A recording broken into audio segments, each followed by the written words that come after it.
It's like a cold case sort of that we're trying to solve.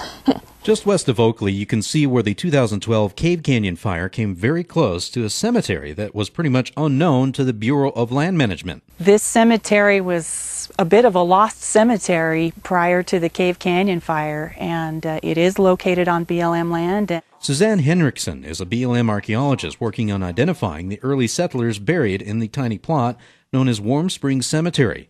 She figures there are around 10 people buried here. But we do not have names. We certainly don't have markers for most of them. The graves, some of them dating to the 1870s, and of course associated with the Warm Creek Ranch, which was here in the 1860s. Shauna Robinson is a local historian and BLM volunteer helping with research on the cemetery.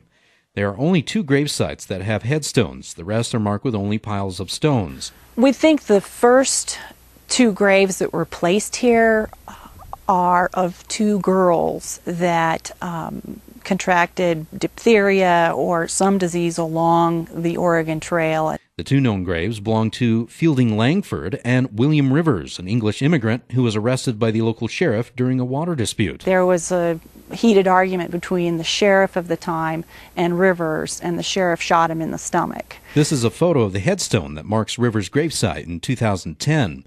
It disappeared before the 2012 fire. BLM would like to get it back and preserve it. Henriksen says that they will be using ground-penetrating radar to find out who may be buried in the other graves. But ultimately, they'll have to rely on the local knowledge of who's buried there. The residents of the Oakley area keep such good records with their family histories. We know they know a lot more than we do about who is buried here. They will collect as much information on the cemetery and hand it over to the Idaho State Historical Society. So this won't happen again. Lost cemeteries won't happen again.